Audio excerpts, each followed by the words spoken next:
very good morning to all. All of you have just completed your JEE main. तो काफी सारे बच्चों ने JEE मेन का एग्जाम दिया डिफरेंट शिफ्ट में. ऑल्दो पेपर एनसीईआरटी के ऊपर बेस्ड था, आपकी एक्सपेक्टेशन को मैच भी किया होगा, बट कुछ बच्चे ऐसे होंगे जिन्होंने सिली मिस्टेक्स की, कुछ बच्चे ऐसे होंगे जो डिमोरलाइज भी होंगे. तो अब जिन बच्चों के JEE मेन उनकी एक्सपेक्टेशन को मैच नहीं किया, उनके लिए सेकंड शिफ्ट 15 मार्च को है. तो आज ये छोटा सा डिस्कशन करते हैं एक्सपर्ट्स के साथ और समझते हैं उन बच्चों के लिए क्या स्ट्रैटेजी होनी चाहिए जिनको 15 मार्च को सेकंड JEE मेंस देना है. तो आज सारे एक्सपर्ट एक ही दिन पेपर एनालिसिस के लिए आए हैं, तो ये मौका मैंने छोड़ा नहीं और सबको रिक्वेस्ट की कि बच्चों को सही गाइडेंस दे पाए 15 मार्च को क्या करना चाहिए. So let's discuss with chemistry कि 15 मार्च के लिए क्या करना चाहिए. सर, इस बार जो पेपर आ रहा है सर, वो एनसीईआरटी बेस्ड, तो हम बार बार कहते रहते हैं एनसीईआरटी बेस्ड है, पर बच्चों को एनसीईआरटी के वो पॉइंट्स भी पढ़ने बहुत ज़रूरी हैं जो इंट्रोडक्शन में और समरी में होते हैं. बच्चे अक्सर क्या इंट्रोडक्शन छोड़ देते हैं कि भाई हम कॉन्सेप्ट पे चले जाते हैं और समरी भी नहीं पढ़ते. और एक पॉइंट और है कि जो भी चैप्टर्स ऐसे हैं जो एप्लीकेशन बेस है, वहाँ पे इंडस्ट्रियल यूज, डेली लाइफ के यूज हैं, उन यूज को बच्चों जरूर पढ़ें, अंडरलाइन करें, याद करें, क्योंकि वहाँ पे फैक्ट्स हैं और उन फैक्ट्स पे एटलीस्ट 2 क्वेश्चन आएंगे, तो उसको ध्यान देना बहुत जरूरी है. हाँ सर, मैं फोकस करना चाहूँगा उन बात पर. जैसे अभी जस्ट बच्चों ने अपना एक JEE मेंस को कंप्लीट किया है, तो मैं उम्मीद करता हूँ कि मैक्सिमम लोग अपने सिलेबस को कंप्लीट कर चुके होंगे. उनको अपनी कमियों का अंदाजा होगा. सबसे पहले तो आप उन पर फोकस कीजिए और जो भी आपको कमी लग रही है उसको अगर क्वेश्चन के फॉर्म में उस क्वेश्चन को बनाइए. अगर टॉपिक के बारे में है तो उस टॉपिक को पढ़िए और आपने जो कमिंग एग्जाम है उसके लिए बहुत अच्छे से उसे फोकस कीजिए. और हम अपने प्लेटफॉर्म पर और भी अच्छे तरीके से क्वेश्चन को फ्रेम करके आपके सामने रखेंगे, जो डेफिनेटली आने वाले एग्जाम में आपको फुल एफिशिएंसी के साथ स्कोर करने में बहुत मदद करेगा. मैं 2 पॉइंट ऐड करना चाहूँगा इसमें. एक तो एनसीईआरटी में एप्लीकेशन और यूजेस पार्ट आपको 100% कवर करना है. वहाँ से क्वेश्चंस पूछे जा रहे हैं. लास्ट के 2 या 3 साल का आप पेपर देख सकते हैं. दूसरा पॉइंट, अभी आप जितने मैक्सिमम नंबर ऑफ क्वेश्चंस जितना प्रैक्टिस करोगे आप, उससे आपके कंसेप्ट्स भी बनेंगे. क्योंकि इतना सफिशिएंट टाइम अभी है नहीं क्योंकि आप थ्योरी कवर करो, तो क्वेश्चन से अपने कंसेप्ट्स बनाओ, क्वेश्चन सोल्व करो. मैक्सिमम नंबर ऑफ क्वेश्चन जितने आप सोल्व कर सकते हैं. मेरे हिसाब से कि ये अभी JEE मेन के पेपर का एनालिसिस हो चुका है, हम लोग कर ही चुके हैं और आप लोगों ने ये देख लिया होगा कि आपके कितने प्लस बन रहे हैं और कितने माइनस बन रहे हैं. आपको कोशिश ये करना चाहिए कि अपनी कमियों को, जो नॉलेज की ब्रिजिंग है, उसको कंप्लीट करिए, फुलफिल करिए और अपने प्लस बढ़ाइए और नेगेटिव कम करिए, गलतियां कम करिए, अपनी नंबर ऑफ करेक्ट क्वेश्चंस बढ़ाइए. I think it will be helpful for next exam आपके. ग्रेट. ये तो सारे केमिस्ट्री टीचर ने अपनी अपनी बात बताई. जब मैं अंशुल सर को कह रहा था कुछ स्ट्रैटेजी डिस्कस करते हैं, तो उन्होंने मुझे कहा मैं एक स्टूडेंट की तरह सोचता हूँ कि अगर मेरा एग्जाम खराब होता तो मैं क्या करता. तो सेम वे वो नीलेश सर आपस में डिस्कस कर रहे थे. मैंने कहा थोड़ा डिस्कशन को पॉज कीजिए, इस डिस्कशन को हम बच्चों के सामने रखते हैं, तो हो सकता है कि कुछ बच्चों को ये मोटिवेट करे, कुछ बच्चों को राइट स्ट्रैटेजी मिले और उनके एग्जाम 15 मार्च में उनके मैक्सिमम पोटेंशियल तक पहुंचे. तो वो डिस्कशन रीपॉज करते हैं. Sir, hello everyone. हेलो. कुछ बच्चों ने बिल्कुल मेरे से आप स्टार्ट करें. मुझे लगता है कि सर अभी जो बच्चों ने एग्जाम दिया है इसमें ना 3 कैटेगरी के बच्चे अब अपने आप को अलग अलग कर सकते हैं. जैसे कैटेगरी ए में उन बच्चों को रखेंगे जिनका पेपर बहुत अच्छा गया है, 99 परसेंटाइल उनकी वो आने वाली है, तो उन लोगों को तो एडवांस्ड में अपनी प्रिपरेशन में लग जाना चाहिए. अच्छा, दूसरे बच्चे ऐसे होंगे जिनका पेपर खराब गया होगा और उनकी एक्सपेक्टेशंस के बिलो गया है, तो उन लोगों को आगे की इनिंग्स में अच्छा करना है, इसकी प्रिपरेशन करनी है. तीसरे टाइप के वो होंगे जिनका पेपर एवरेज गया होगा, जो लोग एडवांस की भी प्रिपरेशन करेंगे, जो लोग मेंस की भी प्रिपरेशन करेंगे. तो इन तीनों की स्ट्रैटेजी क्या होनी चाहिए सर आपके हिसाब से? मेरे हिसाब से जो फर्स्ट बच्चे जो आपने बोला कि जिनके पेपर बहुत अच्छा होगा, I think they should go for advanced. ये तो उनके लिए राइट स्ट्रैटेजी है, क्योंकि एडवांस की तैयारी करते करते ऑटोमेटिकली वो JEE मेन देते रहेंगे और उनका अच्छा होता रहेगा. जो टाइप 2 के स्टूडेंट्स हैं जिनका पेपर ज़्यादा अच्छा नहीं हुआ, देर एक्सपेक्टिंग अराउंड 96-97 परसेंटाइल, उनको मार्च के लिए बहुत ज़्यादा मेहनत करनी चाहिए और देखो कि कहाँ पे आप लोगों की गलतियाँ हुई हैं, किस जगह पे आपका अगर सिलेबस लेट से 10% 20% बचा हुआ है, तो क्या आप वो 15 दिन में उसको खत्म कर सकते हो. कुछ ऐसे चैप्टर्स हैं जिस पे आप थोड़ी मेहनत और कर सकते हो, तो ज़रूर करना चाहिए. लेकिन अगर आपका कोई बच्चे ऐसे हैं जिनका सिलेबस 40% 50% बचा हुआ है, तो पूरा सिलेबस मत खत्म करना, बिकॉज 15 डेज में पूरा हो भी नहीं पाएगा. इट्स बेटर कि आपने जो 50% किया है उसको अच्छे से करो, ज़्यादा से ज़्यादा 1-2 चैप्टर्स आप ज़्यादा कर सकते हो. तो ये मेरी स्ट्रैटेजी है. बाकी सर मुझे भी ऐसा लगता है कि बाकी जितने बच्चे ने सिर्फ 1 पेपर दिया होगा कल या सिर्फ 2 का दिया होगा, बहुत सारे चैप्टर ऐसे होंगे जिन ईजी होंगे, लेकिन अब बच्चे क्वेश्चन गलत करके आए. तो यार वो सेक्शन जो इजी सेक्शन है ना, उसको आपको गलत नहीं करना। राहुल सर, मैं पूछना चाहता हूँ आपसे, कितने मॉक टेस्ट देने चाहिए बच्चों को अगला दिन में? सर मुझे लगता है कि 15 दिन में अराउंड 6 to 7 मॉक टेस्ट तो कंप्लीट आई थिंक करने चाहिए बच्चों को। आई थिंक आप बताओ सर। और सबसे इंपॉर्टेंट पार्ट तो मुझे लगता है ये रहेगा ना कि जिन बच्चों का खराब गया पेपर, उन लोगों को अपने वीकर एरियाज को आइडेंटिफाई करने की बहुत जरूरत है। और उनको सर ये आइडेंटिफाई करने चाहिए हाँ। कहाँ पे उनके नेगेटिव मार्किंग हुई बिल्कुल, बिल्कुल। है, जो चैप्टर्स उनको आते थे अगर उसमें क्वेश्चंस गड़बड़ हुए हैं तो इसका रीजन क्या रहा, इसको अगर आइडेंटिफाई करते हो ना तो जो मार्च वाला पेपर है वो डेफिनेटली इससे बेटर जाने वाला है। और मुझे बाकी ऐसा- सर एक चीज हो रहा है, 30 क्वेश्चन में से मैंने जो देखा है कल वाले पेपर में कि 11 से 12 क्वेश्चन ऐसे थे जो बच्चा हर कोई कर सकता है। दोनों यार slots। हार्ड सेक्शन आता है, बिल्कुल आता है, एवरेज सेक्शन भी आता है और इजी सेक्शन भी आता है यार। मेरे को लगता वो है कि आपको आप- आइडेंटिफाई करना बहुत जरूरी मुझे लगता है सर कि उनको 2020 के जितने भी अभी फरवरी में पेपर आए, शिफ्ट आए 6 की 6, वो एक बार सबको करना चाहिए। देख लो एक बार पेपर कैसा है। मार्च में बहुत ज़्यादा डिफरेंस नहीं आएगा, ऑलमोस्ट उसी लेवल का पेपर होगा। तो आइडेंटिफाई और मिस्टेक्स देखो कि कितना सिलेबस बचा हुआ है, कितना आप कर सकते हो, और अपना जो मॉक टेस्ट है उस पर ज़्यादा आप एट लास्ट एक पॉइंट ऐड करना चाहूंगा कि जब भी मेंस के पेपर दे रहे हो ना, वो सिलेक्शन जरूर कर लो 11 से 12 क्वेश्चंस का, वो बहुत जरूरी है जो इजी सेक्शंस है। 50% हमेशा ईजी आता है, ये ध्यान रखना हमेशा पेपर। और बाकी दोबारा लग जाओ प्रिपरेशन में, है ना। अभी तो एक इनिंग खत्म हुई है, 3 इनिंग और बाकी है। बाकी अच्छा बच्चों करना all the है, very best, है ना? Good luck everyone. सो जब भी आप कॉम्पिटिटिव एंट्रेंस एग्जाम की प्रिपरेशन करते हो तो बहुत सारे हिडन फैक्टर्स होते हैं जो शायद टीचर स्टूडेंट ये देख नहीं पाते, और वो कुछ फैक्टर ऐसे भी होते हैं जब आप क्लासेस खत्म करते हो अपने दोस्तों के साथ नीचे आते हो तो you are keep on discussing कि इस सब्जेक्ट में ऐसा हुआ, ये मॉक टेस्ट देना चाहिए कि नहीं देना चाहिए। ये एक्चुअली आप रिकन्फर्म कर रहे होते हैं कि जो आपका पाथ है वो करेक्ट है या इनकरेक्ट है। Same type of discussion teachers भी करते हैं कि उस पर्टिकुलर बैच में क्या कराना है, बच्चों के रिजल्ट कैसे इंप्रूव होंगे। तो ये एक्चुअल में वो सेशन है कि टीचर के थिंकिंग प्रोसेस को आपके सामने ला पाए और ये आपकी प्रिपरेशन को और एक्सेलरेट कर पाए। So let's continue this discussion with our physics teachers and join the panel of physics. Sir, hello students, अभी हमने जेई एडवांस और जेई मेंस का डिस्कशन किया था।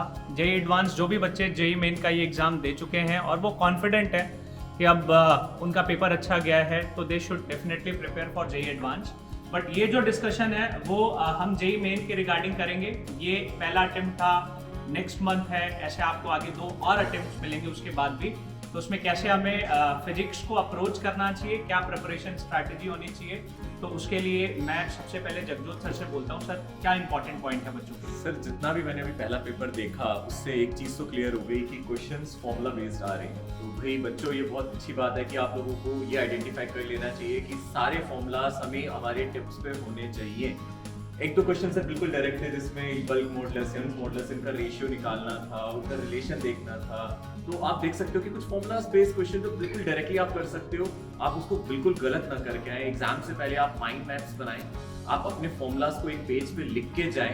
आप एक बार चेक करें कि कोई ऐसा फॉर्मूला हमारे माइंड से निकल ना जाए। तो सारे फॉर्मूलाज एक जगह आप जरूर लिख लें। आपको लगता है बच्चे सारे फॉर्मूलाज याद कर सकते हैं? बहुत सारे बच्चों की ये शिकायत रहती है कि सर इतना सारा बर्डन है, हम कैसे कर पाएंगे? तो क्या पॉसिबल है? हम कर पाते थे क्या? आप कर पाते थे? सर एक तरीका होता है, एक मेथड होता है। देखो, एक होता है कि रटना और एक होता है समझ के करना। तो मुझे लगता है माइंड मैप्स एक ऐसा वर्ड है जो आप लोगों को रिलेट कराता है। जैसे आप इलेक्ट्रोस्टैट स्टार्ट करते हो तो आप उसमें सबसे पहले कैटेगरीज कर लेते हो कि अगर हम इलेक्ट्रिक फील्ड की बात कर रहे हैं तो रिंग की, डिस्क की, तो आप अपने माइंड में वो मैप्स बनाते हो कि अच्छा इससे मैं रिलेट कर सकता हूँ कि इसकी फील्ड का फॉर्मूला मुझे याद हो गया, रिंग का याद हो गया, ये आपस में रिलेटेड फॉर्मूलाज हैं, मैं पोटेंशियल पे आ सकता हूँ। मैं सर एक स्ट्रेटेजी होती थी जैसे हमारे टीचर्स और हम भी करते हैं, बच्चों को पढ़ाते हैं टाइम की इलेक्ट्रोस्टैट्स तो ग्रेविटेशन से रिलेट करा जाता है। तो ऐसे बहुत सारे कंसेप्ट हैं जिनको आप रिलेट करके हम लोग आपको पढ़ाते हैं, हम आप रिलेट कराते भी हैं। उस तरीके से माइंड मैप्स को आप प्रिपेयर करो, तभी आपको चीजें याद भी रहेंगी। और मुझे लगता है जब आप बहुत सारे क्वेश्चंस कर लोगे, मुझे लगता है सर जब क्वेश्चंस भी करते हैं तो भी फॉर्मूलास एक बार अपने आप याद हो जाते हैं। तो सिर्फ फॉर्मूला रटना एक जरूरी चीज नहीं है, उसको याद करने का स्ट्रेटेजी यही है। एक छोटी सी चीज और, बहुत सारे बच्चे अपना जब माइंड मैप बनाते हैं या रिवीजन नोट्स बनाते हैं तो वो सारी चीजें लिख देते हैं। क्या वो नोट्स में या जो उनके स्मार्ट नोट्स हैं वो कंटेंट लिमिटेड होना चाहिए या सब कुछ लिखा होना चाहिए? जैसे आपने बोला कि बहुत सारी चीजें हम प्रॉब्लम सॉल्व करते हैं तो याद हो जाती है, Exactly. बट फिर भी हम उसको लिख के अपना जो विड्थ है स्टडी नोट्स का वो बढ़ाते हैं और शायद लास्ट में कर नहीं पाते। तो क्या ऐसा करना होता है चाहिए? कि बच्चे कई फॉर्मूलाज होते हैं जो एक से दूसरे पे डिराइव्ड होते हैं। तो बिल्कुल सर ने सही मेंशन किया, अगर आप सब कुछ लिखने लग जाओगे कि भाई 2 चार्जेस की फील्ड का ये फॉर्मूला, 3 चार्जेस का ये है, तो फिर आप हट जाओगे। मतलब मुझे लगता है सर वो क्वेश्चन ही हो गया एक तरीके से, वो बुकलेट होती है। वो बुकलेट हो गई। फिर अगर आप सोचोगे कि कई बार कई टीचर्स इस तरीके से भी बताते हैं जो मुझे लगता है सही नहीं है कि भाई इस चैप्टर में 100 फॉर्मूलेज हैं, 150 फॉर्मूले ये कर लो हो जाएगा, वो फॉर्मूलाज नहीं होते बच्चा, वो होते हैं क्वेश्चंस एक्चुअली। वो एक फॉर्मूला एक ही होता है, कहते हैं ना वो एक बाप है बाकी बच्चे हैं उसके। तो यही है सर जो कहना चाहते हैं कि सब नहीं करना है,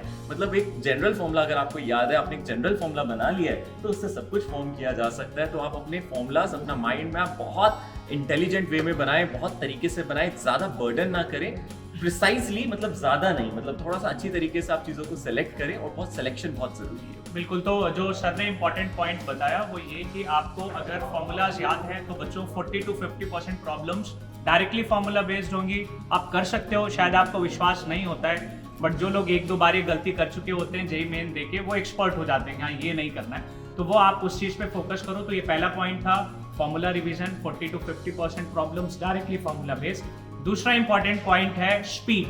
तो प्रमोद सर, स्पीड के बारे में आपको क्या लगता है, मतलब इतना कम टाइम है, बच्चे प्रिपेयर कैसे करें, केमिस्ट्री भी करना है, मैथ्स भी करना है, और फिर पेपर अटेम्प्ट भी टाइमली कर ले, वो कैसे उनको करना चाहिए?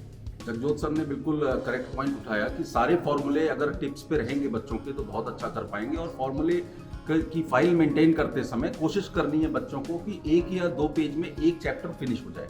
अगर कोई बड़ा टॉपिक है जैसे रोटेशनल मोशन वगैरह है तो 3 to 4 pages maximum.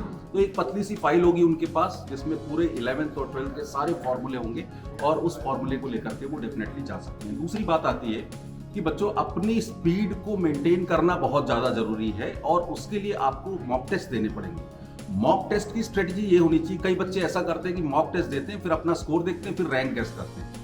Mock test का पर्पस ये बिल्कुल नहीं होता बच्चों। आपको करना क्या है, आपने मॉक टेस्ट लिखा, उसके बाद उसका एनालिसिस करिए कि कौन कौन से ऐसे पॉइंट्स हैं जहां पर आपने मिस्टेक की, और जहां पर आपने मिस्टेक की है वहीं पर सुधार करने की जरूरत है। ऐसा नहीं है कि जो आपको आता है आप उसी को बार बार करते रहे, और जो नहीं आता है वो हर बार छूटता रहे। तो अपने अगर अपनी परफॉर्मेंस को आप इम्प्रूव करना चाहते हैं तो अपनी शॉर्टकमिंग्स को ढूंढिए, उस पर वर्क करिए। मॉक टेस्ट में सर एक पॉइंट मैं आपसे पूछना चाहता हूँ। बहुत सारे बच्चे, जब हम भी पढ़ाई करते थे, स्टूडेंट्स थे, तो हमारे फ्रेंड्स का भी फोकस होता था कि एक दिन में 3 मॉक कर देंगे, या 1 महीने में मुझे 25 मॉक टेस्ट करना है।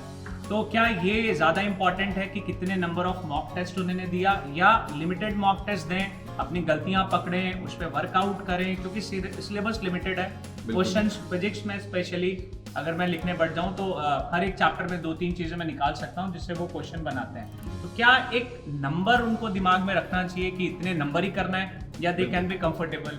ये मान करके चलना चाहिए हमें कि बच्चे आपको एक मॉक टेस्ट अगर आपने आज लिखा है तो कल का दिन आप गैप छोड़िए, आज से लेके कल तक उसका प्रॉपर सेल्फ एनालिसिस करिए, उसके बाद परसों दूसरा मॉक, मतलब अल्टरनेटली आपको मॉक टेस्ट देने हैं। बहुत ज़्यादा मॉक टेस्ट देने से भी आपको फायदा होने वाला नहीं।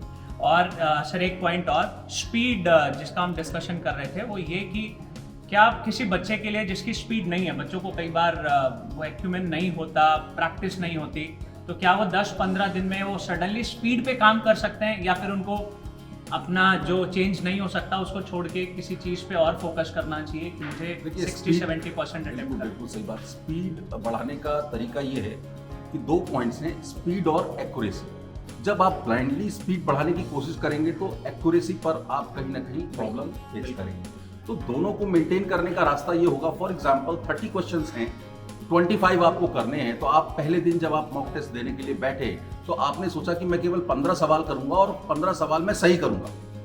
अब अगर पहले दिन आपने ये टारगेट अचीव कर लिया है तो नेक्स्ट डे आप 15 को इनहांस करके 17-18 तक ले जाइए, फिर अगले टेस्ट में 1-2 क्वेश्चंस और बढ़ाइए। अगर ऐसा आप कॉन्टिन्यूसली 20-30 डेज के लिए करते हैं तो डेफिनेटली आपकी स्पीड एक्यूरेसी के साथ डेफिनेटली बढ़ेगी।